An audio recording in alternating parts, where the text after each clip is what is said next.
That digital Belt and Road, I think, is going to be a reality far sooner than it was pre-COVID.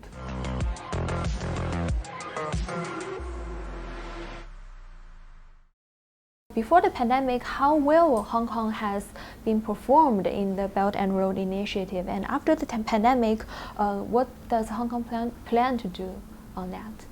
This is one of my favourite subjects at the moment, actually.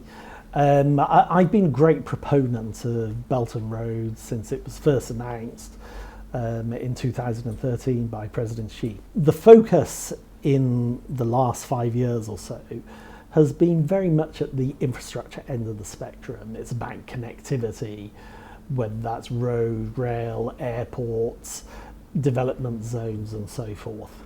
And I think many companies in those sectors in Hong Kong have been very actively involved in the structuring and financing and advising upon such projects. But here I think is one of the few upsides from COVID that I see. And it is the rapid need for companies to digitise their operations, the delivery of their product or service. And what this means is that digital Belt and Road, I think, is going to be a reality far sooner than it was pre-COVID.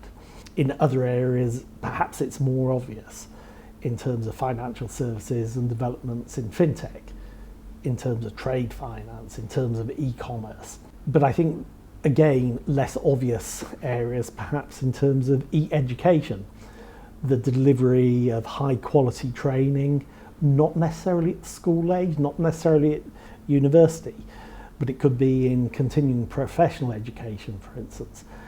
There's a much, much higher acceptance about online delivery now.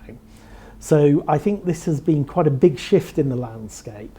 So what I really believe is that Belt and Road, that was very much in the infrastructure box for so many companies, they now see that Belt and Road is much, much broader.